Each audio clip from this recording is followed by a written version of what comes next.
नमस्कार, प्रदेश तक में आपका स्वागत है। मैं हूं इलमान खान। चुनावी समर के बीच मध्य प्रदेश में जितनी खलबली ग्वालियर चंबल में चल रही है, उतनी पूरे राज्य के किसी दूसरे हिस्से में नहीं है। रोज बीजेपी के या कांग्रेस के दो चार नेता इधर आ रहे हैं या उधर जा रहे हैं। मार्च 2020 को याद कीजिए, जब ज्योतिरादित्य सिंधिया के समर्थन में आए दिन छोटे से लेकर बड़े नेता कांग्रेस छोड़कर बीजेपी का दामन थाम रहे थे। अब अफरा तफरी वैसी तो नहीं, लेकिन उससे कम भी नहीं है। नेताओं के लगातार आने जाने पर ग्वालियर दौरे के दौरान केंद्रीय मंत्री ज्योतिरादित्य सिंधिया ने साफ कर दिया है कि अब कोई नेता उनके गुट का नहीं। कुछ आएंगे, कुछ जाएंगे। चुनाव का माहौल है, आवागमन तो चलता रहता है। हो रहा है, वो होता है चुनाव के समय में।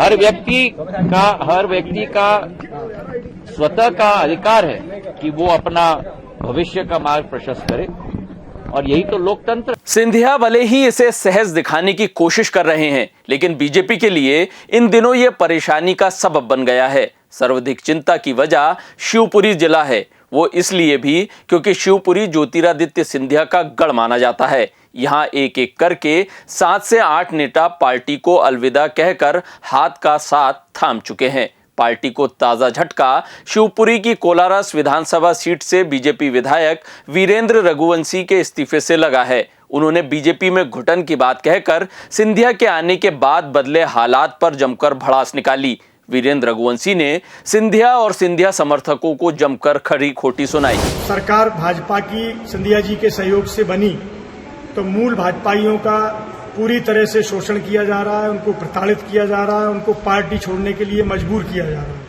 और एक मधुमक्खी के छत्ते की तरह सिंधिया जी के साथ जो मंत्री और कार्यकर्ता आए हैं, वो मूल भारतीय जनता पार्टी के कार्यकर्ता का खून ही नहीं चूस रहे हैं, हड्डियां कुचलने की भी कोशिश। सिंधिया की वजह से भले ही पुराने बीजेपी नेता किनारा कर रहे हैं, लेकिन पार्टी के दिग्गज नेताओं को सिंधिया की अहमियत ज्यादा समझ आती है। खासतौर से केंद्रीय मंत्री नरेंद्र सिंह तोमर का कहना है कि बीजेपी सिंधिया का उपयोग पार्टी को बढ़ाने में कर रही है। तोमर ने इसी बहाने कांग्रेस को भी आड़े हाथों लेते हुए कहा कि कांग्रेस तो सिंधिया को मारती थी। ज्योतिरादित्य सिंधिया जब तक कांग्रेस में थे, तब तक कांग्रेस उनको मारती रही।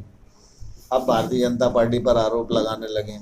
भारतीय जनता पार्टी किसी कार्यकर्ता को मारने वाली पार्टी नहीं है। भारतीय जनता पार्टी कार्यकर्ताओं को खड़ा करने वाली पार्टी है, जनता को जोड़ने वाली पार्टी है, देश को विकसित करने वाली पार्टी है।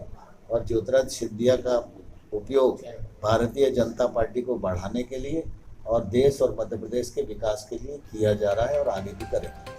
केंद्रीय मंत्री तोमर बार बार सिंधिया के कद का एहसास जताकर ये साफ कर दे रहे हैं कि कोई रहे या जाए, पार्टी में सिंधिया की पूछ परख बने रहेगी। उधर पुराने बीजेपी नेताओं और कार्यकर्ताओं को यह महसूस हो रहा है कि कोई उनकी सुध नहीं ले रहा है। इतना ही नहीं, जो सिंधिया समर्थक कांग्रेस से बीजेपी में आए हैं, उन्हें भी ग्राउंड जीरो पर जले भुने बैठे बीजेपी के पुराने नेताओं और कार्यकर्ताओं से सहयोग ना के बराबर ही मिल रहा है।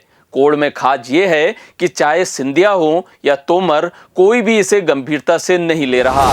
यही वजह है कि चुनाव के ऐन पहले ग्वालियर चंबल क्षेत्र की सियासत में खूब अफरा तफरी देखने को मिल रही है। आप सभी दर्शकों से हमारी गुजारिश है कि अगर अभी तक आपने प्रदेश तक को सब्सक्राइब नहीं किया है तो कर लें। हमारा वादा है कि हम मध्य प्रदेश से जुड़ा हुआ हर चुनावी अपडेट आप तक जरूर पहुंचाएंगे।